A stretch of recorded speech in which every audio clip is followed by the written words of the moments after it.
গতকাল 8:45 নাগাদ এই ঘটনা ঘটে। নির্বিচারে চলেছে গুলি, বোমা পড়েছে বলে অভিযোগ। দেখতে পাচ্ছেন গুলির খোল পর্যন্ত পড়ে রয়েছে।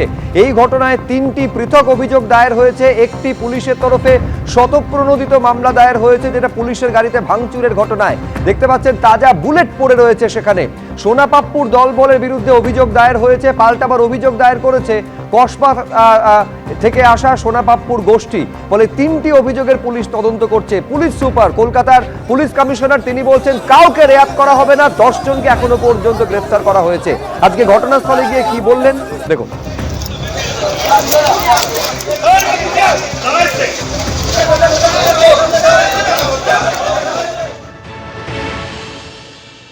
কাউকে ছাড়া হবে না। গতকাল যে ঘটনা ঘটেছে তারপরে আমাদের রেড হয়েছে সারা রাত ধরে।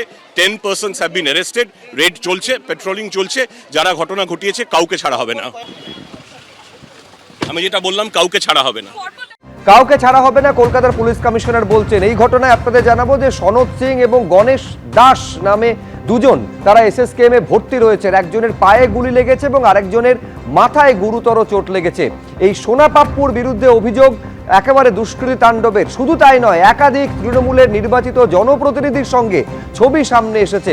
কখনো দেখা গিয়েছে দেবাশিস কুমারের সঙ্গে, কখনো দেখা গিয়েছে জাভেদ খানের সঙ্গে, কখনো তাকে বৈশ্বনাথ চট্টোপাধ্যায়ের সঙ্গে দেখা গিয়েছে। জানিয়ে বিরোধীরা নিশানা করছে সোনাপাপ্পুর তৃণমূল যোগের অভিযোগ তুলে।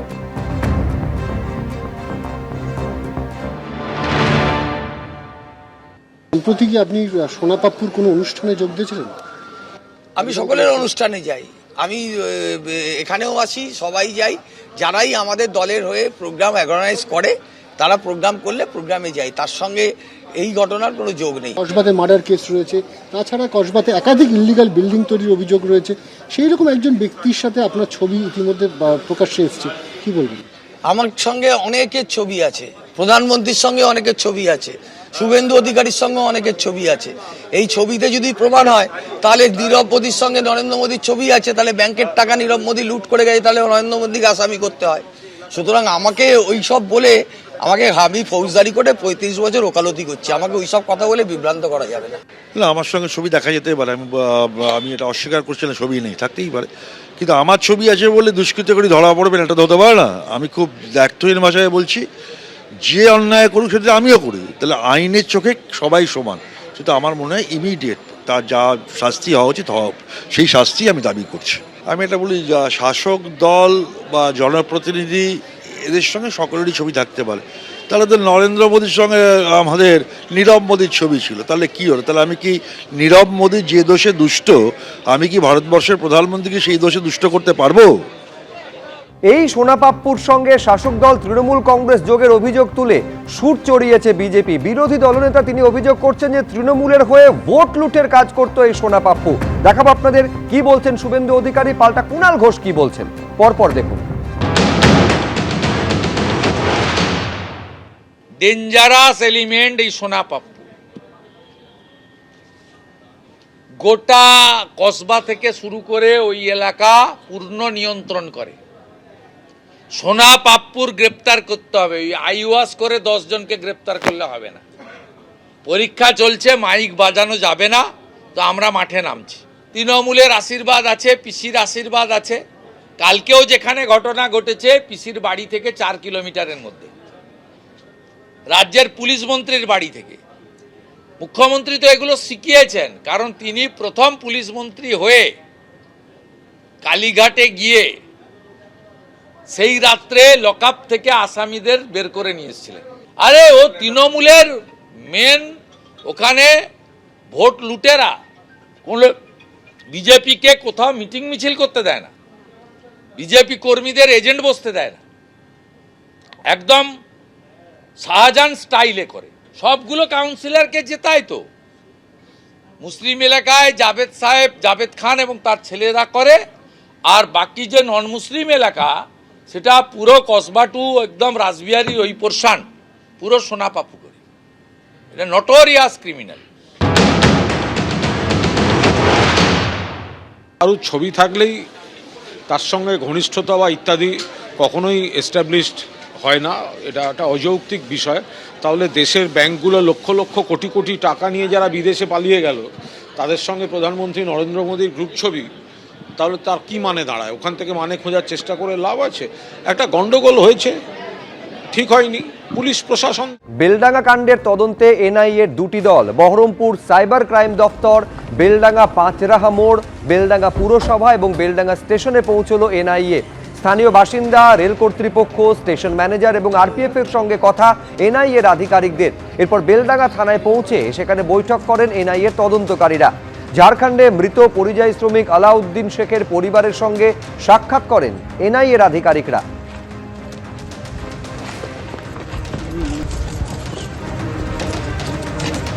আলাউদ্দিন শেখের বাড়িতে এই মুহূর্তে এনআইএর 4 সদস্যের প্রতিনিধি দল তারা গেছেন এবং তারা বাড়ির মধ্যে তারা আলাউদ্দিনের পরিবারের সঙ্গে কথা বলছেন, বাইরে রয়েছেন নিরাপত্তারক্ষীরা, তারা বাইরে রয়েছেন এবং তারা সেদিনের কি ঘটনা ঘটেছিল এবং এই যে ঘটনার পিছনে অন্য আর কোনো লোকজন যুক্ত ছিল কিনা সমস্তটা তারা কথা বলে দেখছেন এবং আলাউদ্দিনের পরিবারের সঙ্গে কথা বলছেন। 4 জন আধিকারিক রয়েছেন, সেই 4 জন আধিকারিক ইতিমধ্যেই কথা বলে বোঝার চেষ্টা করছেন সেদিন কি ঘটনা ঘটেছিল এবং এই যে বিক্ষোভ হয়েছিল 16 তারিখে, সেই বিক্ষোভে এই পরিবারের কোনো সম্মতি ছিল কিনা বা এই পরিবার যুক্ত ছিল কিনা, সবটাই তারা কিন্তু খতিয়ে দেখছেন এবং তাদের কাছ থেকে জানার চেষ্টা করছেন কি পরিস্থিতি সৃষ্টি হয়েছিল এবং কারা ছিল, তারা নিজেরা এই কর্মসূচির সঙ্গে যুক্ত ছিলেন কিনা, সবটাই তারা এই মুহূর্তে জানার চেষ্টা করছেন। ক্যামেরায় শুভরাজ সরকারের সঙ্গে রাজীব চৌধুরী, এই বিয়ান মুর্শিদাবাদ। দায়িত্ব গ্রহণ করে বেলডাঙ্গা থানায় এলেন মুর্শিদাবাদের নতুন পুলিশ সুপার ধৃতিমান সরকার। বেলডাঙ্গা থানায় প্রায় 1 ঘন্টা করলেন বৈঠক, কথা বললেন পুলিশ আধিকারিকদের সঙ্গে।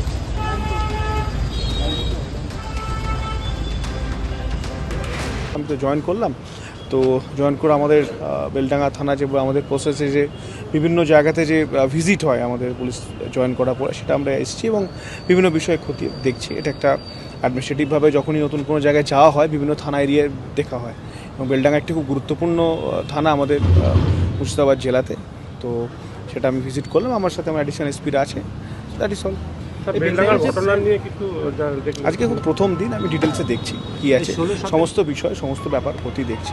স্বচ্ছ ভোটার তালিকার দাবিতে জেলায় জেলায় বিজেপির বিক্ষোভ। হাওড়া, পশ্চিম মেদিনীপুর, সেখানে ডিএম অফিসের সামনে বিজেপির বিক্ষোভ। এছাড়াও চুঁচুড়া, বাঁকুড়া, রায়গঞ্জ, পুরুলিয়া, কোচবিহারে জেলা শাসকের অফিসের সামনে বিক্ষোভ দেখায় বিজেপি। 7 জায়গার ছবি আপনারা দেখতে পাচ্ছেন, হাওড়া, পশ্চিম মেদিনীপুর, চুঁচুড়া, রায়গঞ্জ, পুরুলিয়া, কোচবিহার এবং বাঁকুড়ার ছবি।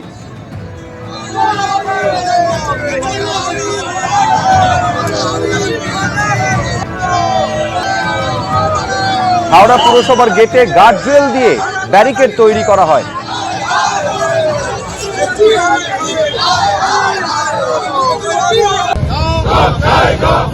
একই ছবি দেখা গিয়েছে পশ্চিম মেদিনীপুরে, যেখানে জেলা শাসকের অফিসের সামনে বিজেপির বিক্ষোভ।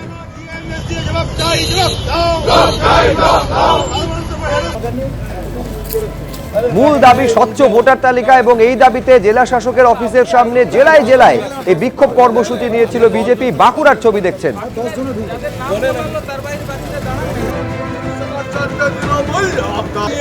একই ছবি দেখা গেছে হুগলির চুঁচুড়াতেও। এবার তৃণমূল বিধায়কের বিরুদ্ধে অভিযোগ, নিয়োগ দুর্নীতি কাণ্ডে অভিযুক্তের। উদয়নারায়ণপুরের তৃণমূল বিধায়ক সমীর কুমার পাঁজার বিরুদ্ধে অভিযোগ শাহিদ ইমামের। থানার ভেতরে ও পুলিশ সুপারের অফিসে ঢুকে হুমকির অভিযোগ। শাহিদ ইমামের আরামবাগের বাড়ির অর্ধেক অংশ জোর করে লিখিয়ে নেওয়ার অভিযোগ। এসএসসি দুর্নীতি মামলায় সিবিআই এর হাতে গ্রেপ্তার হন শাহিদ ইমাম, পরে জামিন পান তিনি। 9 ডিসেম্বর পুলিশি হেফাজতে থাকাকালীন বিধায়ক সমীর পাঁজা হেনস্থা করেন বলে অভিযোগ। 19 ডিসেম্বর তার বাড়ির অর্ধেক অংশ জোর করে লিখিয়ে নেওয়ার অভিযোগ। সবটাই বিধায়কের প্রত্যক্ষ মদতে হয়েছে বলে অভিযোগ শাহিদ ইমামের। শাহিদ ইমামকে পুলিশি নিরাপত্তা দেওয়ার নির্দেশ কলকাতা হাইকোর্টের। রাজ্য ও বিধায়ককে হলফনামা ও সিসি ফুটেজ সংরক্ষণ করার নির্দেশ। এবিপি আনন্দ, এগিয়ে থাকে, এগিয়ে রাখে।